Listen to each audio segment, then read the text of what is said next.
চাই আমরা রাফি হত্যার বিচার চাই, আল্লাহ তার বিচার করে। মিডিয়ার কাছে আবার আমার ছেলে মরছে, আমার কোনো খবরই দিছে না।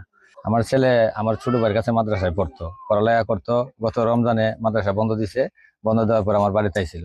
আমি যে হইছি আমি তো খবর পাই নাই, আমি জানি নাই। আমার এক বাগিনা সিলেটে থাকে, ওই আমার কইতাছে আমি যাত্রাবাড়ি দোলাইপাড় থাকি, আমি সিএনজি চালাই।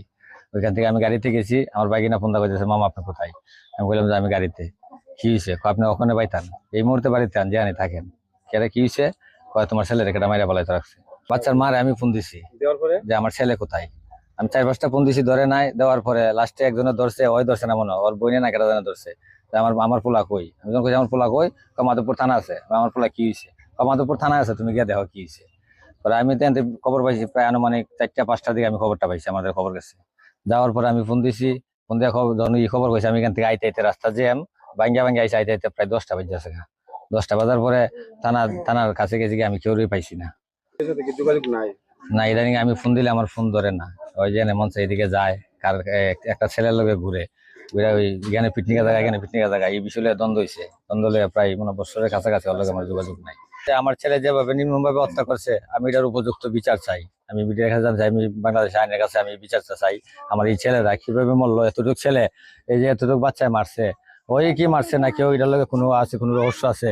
এটার একটা রহস্য, মূল তথ্যটা বাইর কইরা আমি অরিজিনাল যে মারছে আমার ছেলের বিচারটা চাই আমি। আপনার ওয়াইফ কেন আপনার সন্তান হিসেবে পরিচয়টা গোপন রাখতেছে এবং আপনার সন্তান যে রাফি, সেই বিষয়টা কেন অস্বীকার করতেছে? তার মধ্যে রহস্যটা ওই রহস্য তথ্য আপনার কাছে কি আছে? পরকীয়া জড়িত হয়েছে দিকে এই দিল, এই দ্বন্দ্ব হয়েছে আমার লগে। এই দ্বন্দ্ব থেকে প্রায় বছরের কাছাকাছি হয়েছে। যে গার্মেন্টসে চাকরি করে, এই গার্মেন্টস থেকে ছেলে ময়নামতি গেছে, ময়নামতি পার্কে পিকনিকও করতে গেছে। ছেলেটাকে নিয়ে পিকনিকে গেছিল, ওই ছেলের বাড়ি কোথায়? হবিগঞ্জে একই জায়গায় চাকরি করে।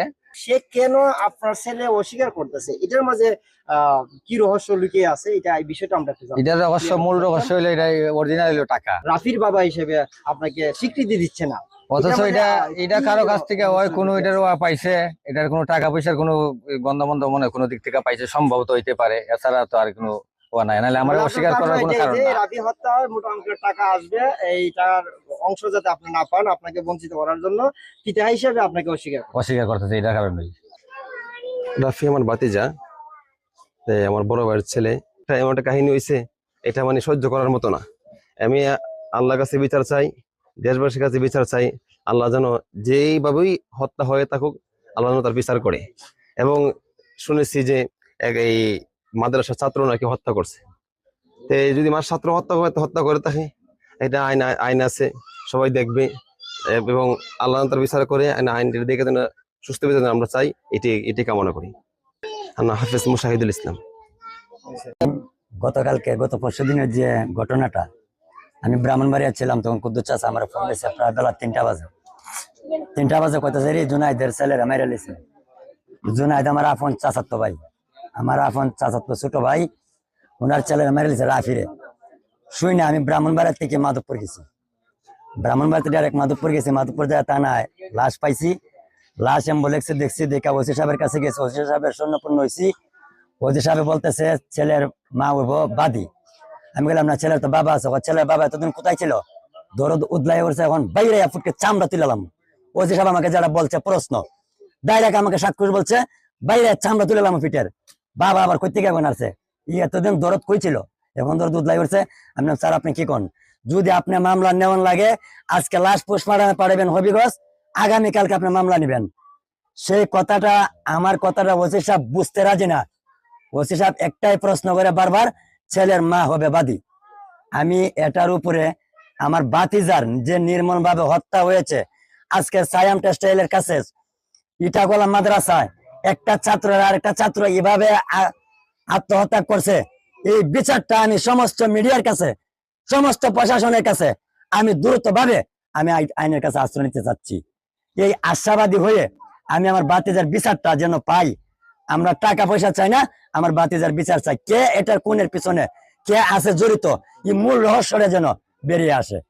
আমরা রাফি হত্যার বিচার চাই। যদি বিচারটা পূর্ণভাবে না পাই, তাহলে আমরা আইনের প্রক্রিয়ার জন্য আমরা পাই।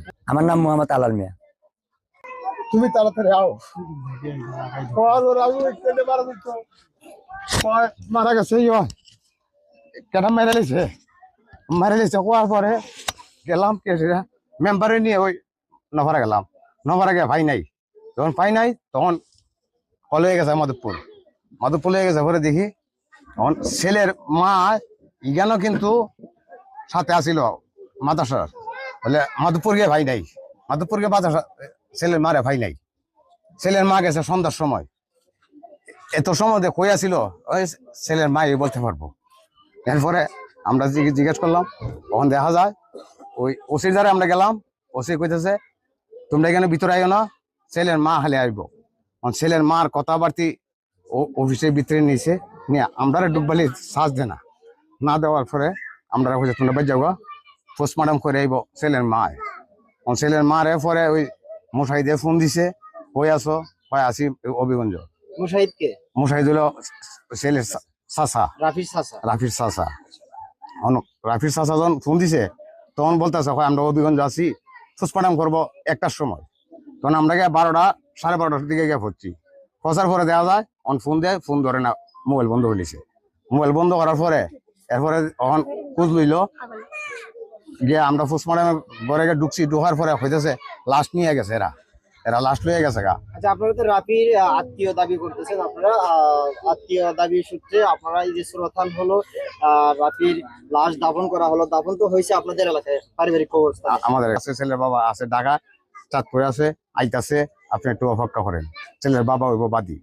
না, ছেলের বাবা বাদী হইতে পারবো না, ছেলের মা হইব বাদী। ঠিক বিচার চাই, এই ছাত্রের বয়সে খেলায় আমার নাতি, আমি অনুসরণের মতন আমার নাতির বিচার আল্লাহর রাস্তা চাই আমি আপনার দ্বারা জোরাত করে কই আল্লাহ